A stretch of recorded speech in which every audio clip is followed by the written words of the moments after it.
This is Jonathan Shaver with Envision Partners. I'm really proud to be a member of the Seed World Pro team. Today, I want to talk to you about leadership transition, specifically the transition from individual contributor to first-time leader. I find that this is probably the most important leadership transition because it's really the foundation of your future leadership. And for your company, it's also the foundation of the leadership bench. So let's take a listen.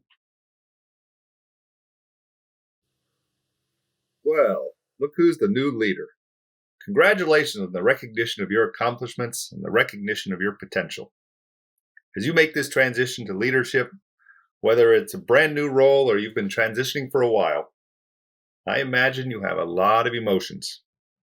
And I imagine you have a lot of questions. Am I ready to be the leader? Why was I chosen to be the leader? Do I really know these people? What if I know way more than them? What if they know way more than me? Becoming a leader is a major change. And with all changes, it's not actually the ability to do the job that's the first limitation.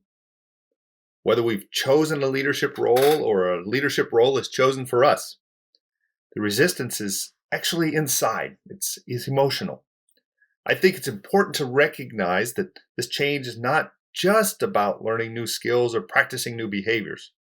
Once we break through the emotional barriers, each of us has the capacity to learn and to do new things. One of the most common emotional transitions is the recognition that you're moving from a producing, making, hands-on, doing kind of role to a guiding, thinking, aligning, encouraging, motivating role. For some, there are particular motivations for having chosen agriculture and pursuing the education, the career, and the role that you did. You want to make a difference. And when you can feel that with your hands, create something tangible, we can actually see our contribution. You're driven by purpose. Your job is one way to fulfill that purpose. In order to get to where you are, you've dedicated many years of your life to learning in a particular field.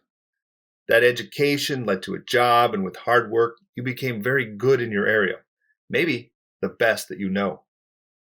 Now, being a manager of other people, well, not so much experience, not so much expertise, not so much confidence. It's likely you never really paid attention to your past managers. When I ask new managers, what's the purpose of management? The most common answer is, I don't know. Overall, the big question that most new managers have is, what is my purpose? Put simply, your purpose is to maximize the contribution of each team member. If we focus on this answer, then we can begin to imagine many ways in which we can make a contribution. My encouragement to you is that as a leader, you have the potential to make a bigger difference by maximizing the contribution of each individual team member than you have as just focusing on yourself. And others have recognized this about you. The next few ideas come under the heading of what got you here will not get you there. This is actually the title of a good book that I recommend, written by Goldsmith. The individual contributor skills, the knowledge, and the expertise that got you noticed, they're often the reason for being put into a leadership role. There are things that you should stop doing, and there are things that you should start doing. Transitions to leadership roles are often gradual. Very often, the first transition to a leadership is a mix of manager and player. In this so-called player-manager model, it's fairly common, and the biggest change is going to be less playing time. This is a difficult transition because when we're watching someone learning, it's way too easy to step in and take over. After all, you are being measured on the team's success, and who better than you to do the work and to make sure it gets done right? However, Most managers eventually learn that it's impossible to both play full-time and to be the manager. Because you're playing less, you will lose your individual contributor edge. Others will come up behind you who are better. In this role of manager, at some point, you will realize that you're no longer the expert that you used to be. But you'll be a new kind of expert. Budgets, strategic decision-making, learning about different functions in your organization, other parts of research, marketing, finance, sales. You'll be a better and a different kind of communicator. You'll know how to inspire, how to coach, how to teach. Your new job is to develop others to be as good as you once were, even better. Your job is to maximize their ability to do their job, gathering resources, knocking down barriers, opening doors, making connections that they cannot see. You are now leadership. At work, it's so easy and sometimes even fun to blame leadership for the way things are. Complaining about leadership is an easy way to build relationships. They need to be more clear. They need to be more transparent. They need to set different priorities. They need to get us more resources. In your role as manager, no more complaining about leadership, period.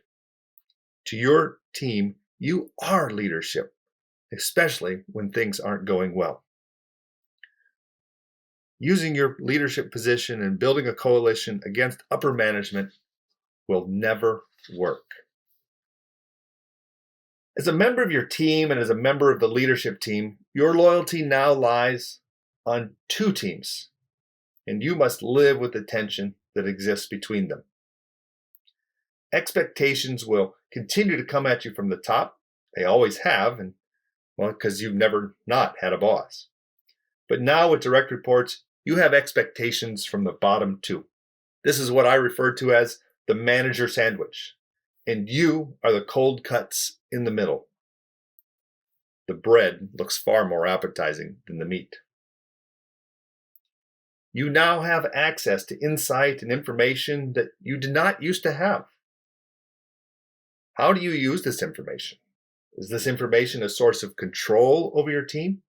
Or is it a source of empowerment for your team? Also, think about what happens when you have to take a direction with which you don't necessarily agree and you have to deliver it to your team and ask them to carry it out. The struggles are real. I want to finish up by talking about authority. Your leadership role comes with a new type of authority or a new type of power. This power is a tool that you've never had before. You've never used it before. And you must use it wisely. And that is the power of position. There are actually three types of authority: professional authority, personal authority, and positional authority. Professional authority, personal authority, and positional authority. Professional authority is the authority that you've built on the knowledge and the expertise that comes from the education, the experience, and your willingness to share it. Others look to you as the subject matter expert. And because of your experience and knowledge, you're often given the last word on a subject. Personal authority is derived from the trust and the relationship that you have built with the individual team members. This power gives you the benefit of doubt, especially in difficult times. Positional authority comes from being the boss. That is, your position in the hierarchy. Unlike professional and personal power, positional power is not always seen in such a positive light, especially when you are seen as a barrier to rewards or to promotion. The value of these sources of authority actually depend upon what is important to those who perceive it. And these perceptions are derived from the culture, or they're held by individuals based upon their past experiences with previous leaders. The relative importance of these sources of authority are not the same for each team member. Let's take a look at each of these sources of authority and their impact on your role as a leader.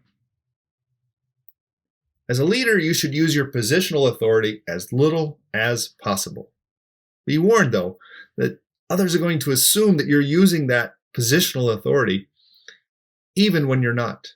Because of this assumption, your words have more power, more meaning, that is, more authority than they used to. You now represent the organization, and your words have more power. Your behaviors, they have more power. Every move is being watched for new meaning. As a manager, your professional power, others' perception of your knowledge and your expertise, well, it eventually starts to decline. And unfortunately, it declines faster in others' minds than it does in our own mind. Out of fear of having no authority at all, we tend to substitute declining professional power with positional power rather than personal power. So if you're a leader of a new team, your personal power is very low in the beginning, and that's because you have no relationship. You haven't built the trust yet. Therefore, there is no personal power, and in the beginning, all your power lies with professional and positional. That is, if they actually assume you know anything. Even if you're leading a group of your old high school friends, you've really never had this kind of relationship before. So they don't really know you as their boss. They might think they do, and well, this can be equally dangerous. In the beginning, personal power is very low. So as a new manager, you should hesitate at using your positional authority. Professional authority is going to decline. Therefore, personal authority is the only way to lead. In order to lead with personal authority, you need to know and articulate your leadership values, align your behaviors to those values, and get to each other on a human level. Build trust and be trustworthy. Your authority with your team rests solely in the relationships you have with them.